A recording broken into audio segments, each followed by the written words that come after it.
Boa noite. Boa noite. Mobilidade em São Miguel Paulista.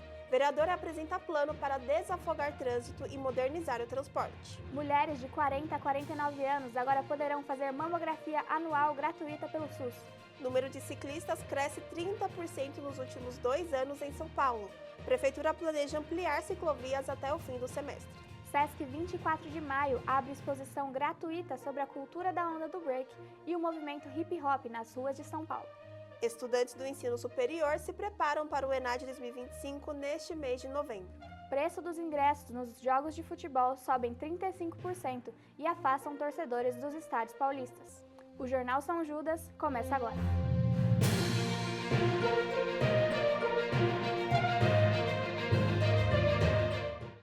No distrito de São Miguel Paulista, zona leste de São Paulo, a população cobra soluções para os congestionamentos crescentes e a falta de integração do transporte público.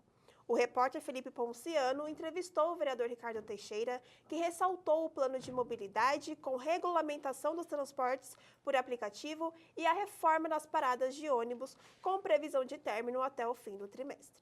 Trânsito. Esse que ninguém gosta, mas tem que conviver e está presente todos os dias na vida do paulistano. E é por isso que hoje nós conversamos com Catarina Teixeira, filha e assessora de Ricardo Teixeira, para falar um pouco sobre as melhorias e os próximos passos que estão sendo tomados na mobilidade urbana em São Paulo e principalmente em São Miguel Paulista. Eu acredito que a Prefeitura vem avançando muito, que a gente consegue fazer isso por todos e que a gente consegue ter esse olhar para a educação.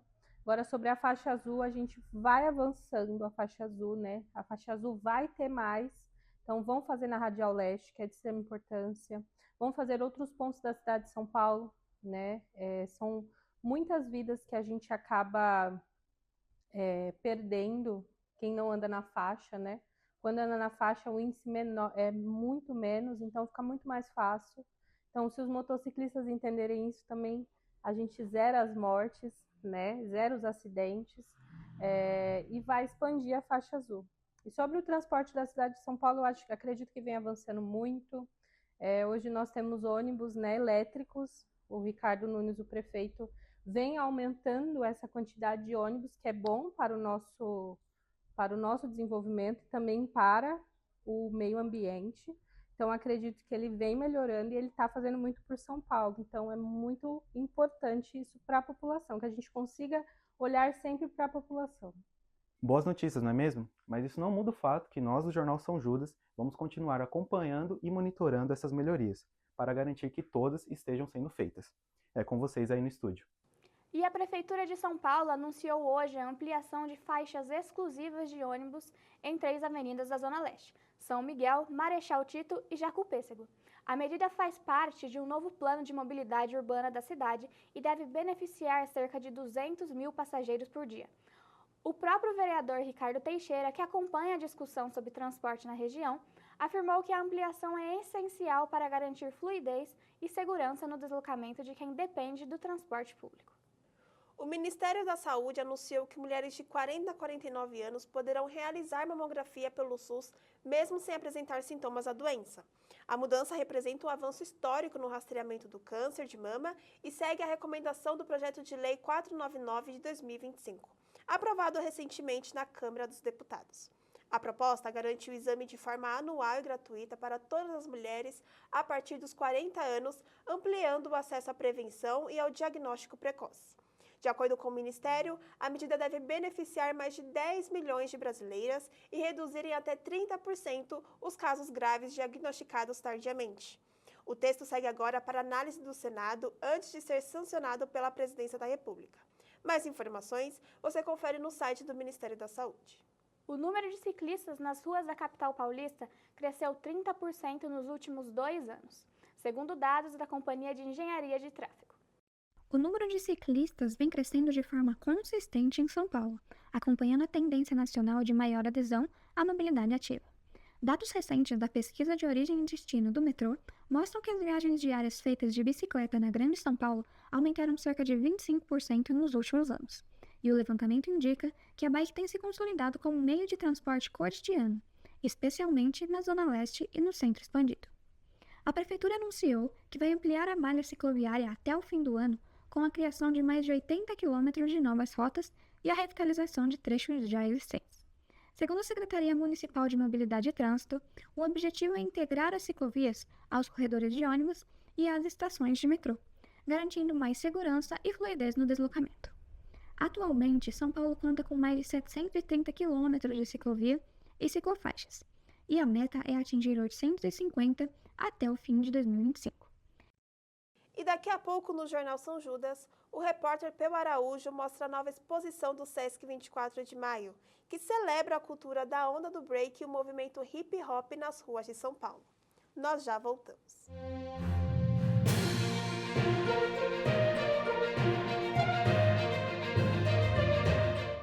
E estamos de volta com o Jornal São Judas. A cultura urbana que marcou gerações e transformou as ruas de São Paulo volta a ganhar destaque. O repórter Peu Araújo mostra como a nova exposição do Sesc 24 de Maio, no centro de São Paulo, celebra a onda do break, um movimento que uniu dança, música e identidade nas periferias paulistas. Hip Hop 80s SP São Paulo na onda do break conta como o movimento artístico e cultural nasceu lá nos Estados Unidos e veio para São Paulo, dominando o centro da cidade.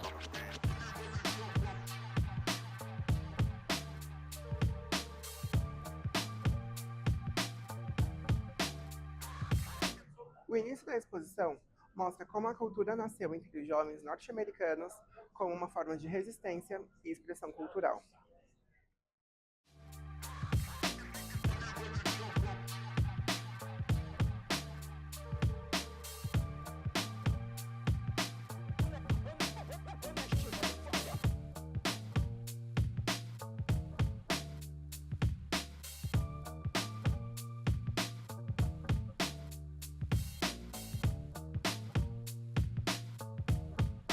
Caminhando pela exposição, o público pode entender como o hip hop e o break ganharam força aqui na cidade de São Paulo, como podemos ver nesse registro de um concurso de break na Praça da Sé.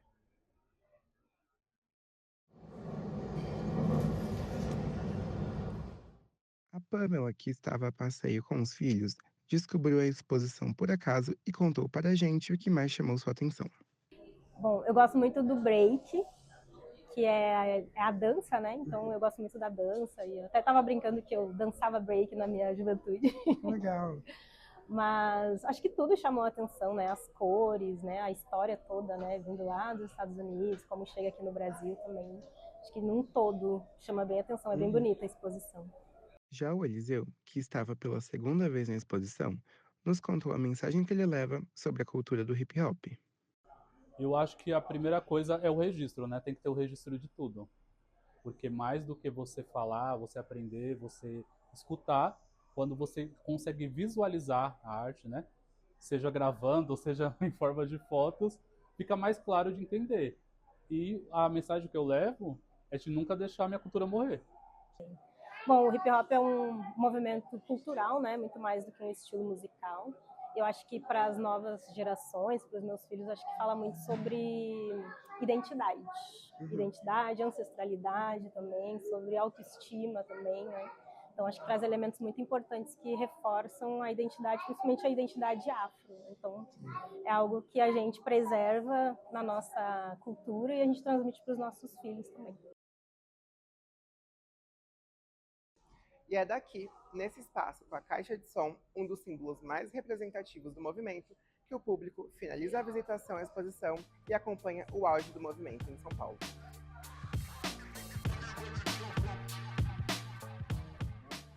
A exposição São Paulo na Onda do Break segue aberta ao público até o dia 29 de março de 2026, no Sesc 24 de Maio.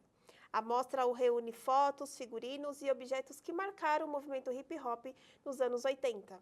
A entrada é gratuita. E no domingo, dia 23 de novembro, os estudantes concluintes do ensino superior dos cursos de bacharelado e tecnologia irão fazer o Exame Nacional de Desempenho dos Estudantes, o ENAD 2025.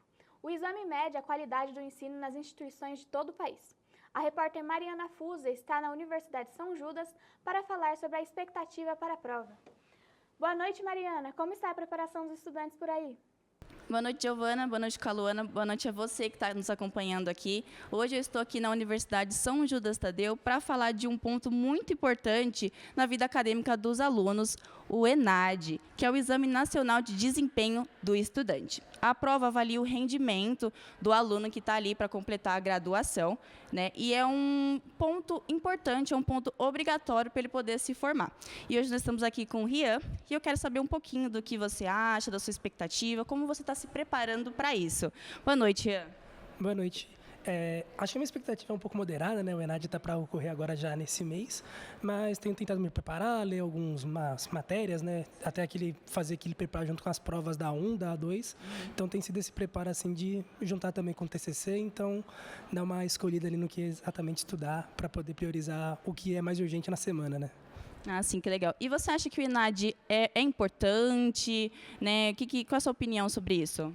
Eu acho que é muito importante, ele ajuda a julgar, né, o que realmente a gente aprende e qual que é o nível de excelência da faculdade, né? Acho que isso é muito importante também na escolha quando você entra, né? Acho que a nota do ENAD, ela dá um parecer para você sobre a qualidade do ensino que você vai ter e que você vai ir atrás, né? A excelência que você quer buscar. Então, acho que é muito importante. Ah, legal. E o ENAD representa para você uma etapa final da graduação? Acho que sim e não ao mesmo tempo. Eu acho que é uma etapa assim de testar meus conhecimentos, né, ver que se realmente conseguir aprender tudo que a faculdade tentou me proporcionar. Mas eu acho que a etapa final mesmo é o TCC, né? Acaba sendo o período de mais frio na barriga. Então acho que tem esse sentimento misto. Ah, que legal. E você está ansioso, está nervoso? Como que tá aí? Eu acho que eu estou tranquilo até, não estou muito ansioso. Claro que quando chegar no dia vai dar aquele frio na barriga, né, que é normal.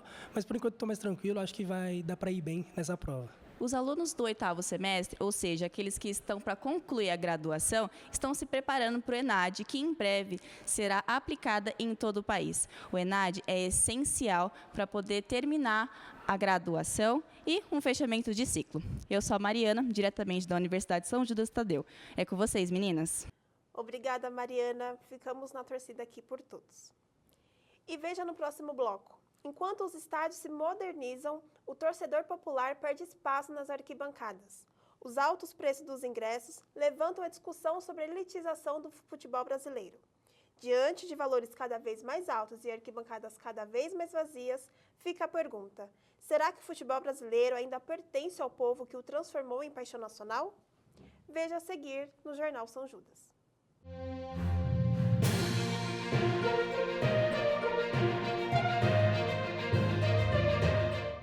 E o Jornal São Judas está de volta.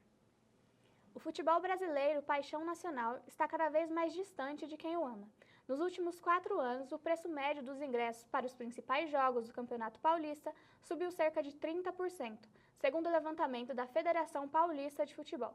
A repórter Beatriz Lessa mostra como a elitização dos estádios tem mudado o perfil das torcidas e afastado o público popular das arquibancadas. A presença nos estádios sempre foi marcada pela participação ativa em cada jogo, elemento que ajudou a construir a atmosfera das arquibancadas. Nos últimos anos, os estádios brasileiros têm passado por um processo de modernização. Arenas mais seguras, confortáveis e tecnológicas. Mas junto com as reformas veio também uma mudança no público. Os antigos frequentadores das arquibancadas, torcedores de menor renda, deram lugar a um público mais elitizado. O jornalista esportivo Mauro Betting comenta mais dessa mudança. Fazer com que mais gente pague, digamos, pela tribuna de honra, pelo camarote, ok. Mas você praticamente só tem isso, um ingresso mais barato, se na verdade menos caro ou menos escorchante, tem muita coisa errada. E para os torcedores, que sofreram diretamente com esses aumentos? Essas alterações impactaram não somente aqueles que já frequentavam, mas também quem queria uma chance de ir pela primeira vez. Meu sonho é ter vindo aqui desde 2014, quando inaugurou a arena. E eu tô vindo agora, né, mano? Essa é a minha primeira vez aqui, entendeu? Então, tipo assim, ó, desde a inauguração tem muita gente que queria ter vindo, mas pela condição de valor tá muito caro dos ingressos, tem gente que nem conheceu ainda, entendeu? E eu acredito que é o sonho de muita gente ainda conhecer, e mesmo assim, por conta de ser um valor muito alto, tem muita gente que não tem a oportunidade de poder estar vindo assistir o time do coração. E as coisas mudam. E eu só lamento que se mude, não só num campo de jogo, mas em qualquer campo de atividade humana, quando você elitiza, quando você gentrifica, quando você tira das pessoas com menos possibilidades financeiras a possibilidade de estar no estádio. Estou dizendo que toda hora vai ter que ter 300 mil pessoas, ou no caso específico do meu clube, quase que 16 milhões de pessoas vão estar no estádio. Mas que você poderia levar essa experiência para mais gente, sendo menos caro, eu acho que é possível, não é só possível, é fundamental. Bota comida em casa ou você compra o ingresso pro Palmeiras, ou você bota comida, ou você compra o ingresso para assistir o jogo do Corinthians, ou do São Paulo, ou do Flamengo, ou do Fluminense, ou do Cruzeiro, do Atlético. Infelizmente é isso. O futebol mudou, as arenas mudaram, mas infelizmente as coisas também para os torcedores mudaram. E há também torcedores que viram certas vantagens nessas mudanças. Mais mulheres, mais famílias no campo, a segurança é muito melhor, isso ajudou bastante, mas o preço ainda não condiz com a população brasileira. Eu vejo que mudou muito, a atmosfera dos estádios é diferente, não é a mesma, não são as mesmas pessoas que estão lá. Eu mesmo esse ano não consegui entrar no Allianz, eu acho que o valor de ingresso é muito absurdo. O único jogo que eu consegui no Palmeiras esse ano foi na Lusa, tive que dar maior rolê para chegar lá, entendeu? Agora me mudei, consegui mais fácil, só que aqui no Allianz mesmo tá um absurdo e não tá dando não, mano. Até aquela frase bem famosa, que é o futebol que foi criado por operários e roubado pelos empresários. E cada dia mais isso se reflete, você cola numa bancada assim, a maioria do pessoal você só vê branco, o pessoal da alta elite, tá ligado? Agora, o futebol brasileiro vive um debate. O que é mais importante, o conforto e a segurança ou a alma popular que fazia o estádio vibrar?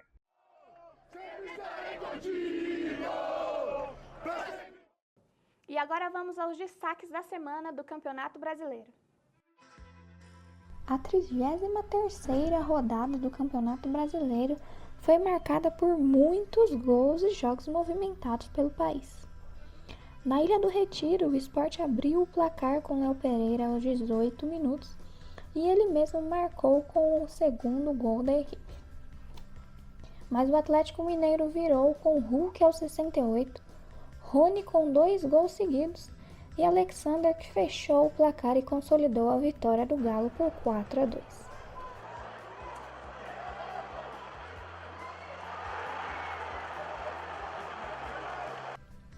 Jogando na Vila, o São Paulo foi derrotado pelo Red Bull Bragantino.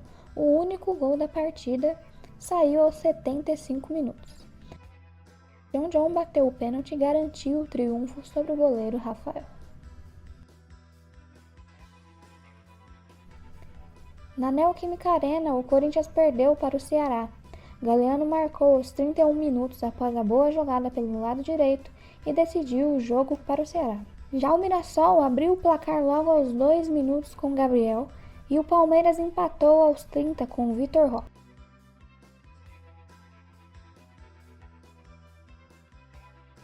Mas nos acréscimos do primeiro tempo, João Vitor colocou a Mirassol na frente e garantiu a vitória por 2-1.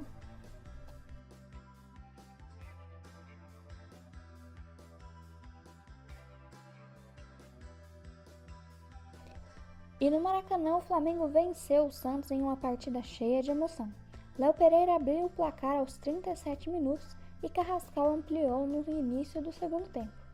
Bruno Henrique fez o terceiro ao final do jogo, porém o Santos ainda reagiu no fim, com gols de Gabriel e Lautaro Dias nos acréscimos, mas não evitou a derrota por 3-2.